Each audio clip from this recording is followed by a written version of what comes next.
Hi guys, welcome to my channel and I am Abidul Khan Obi. You are watching Speaking of the Best History. So let's get started.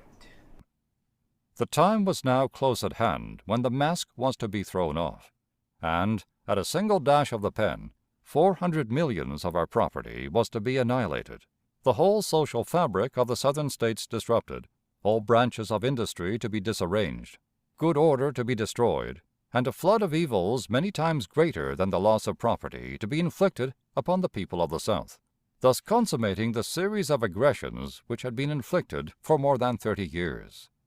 All constitutional protections were to be withdrawn, and the powers of a common government, created for common and equal protection to the interests of all, were to be arrayed for the destruction of our institutions.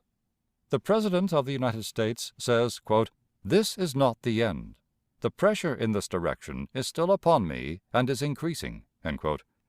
How easy it would have been for the Northern people, by a simple, honest obedience to the provisions of the Constitution, to have avoided the commission of all these crimes and horrors. For the law which demands obedience to itself guarantees in return life and safety. It is not necessary to ask again where the President of the United States or the Congress found authority for their usurpations, but it should be remembered that, if the necessity which they pleaded was an argument to justify their violations of all the provisions of the Constitution, the existence of such a necessity on their part was a sufficient argument to justify our withdrawal from union with them.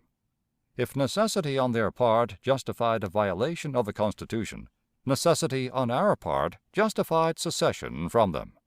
If the preservation of the existence of the Union by coercion of the States was an argument to justify these violent usurpations by the United States government, it was still more forcibly an argument to justify our separation and resistance to invasion.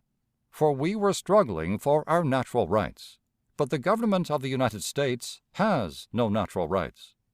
How can a people who glory in a Declaration of Independence which broke the slumbers of a world declare that men united in defense of liberty, property, and the pursuit of happiness are traitors?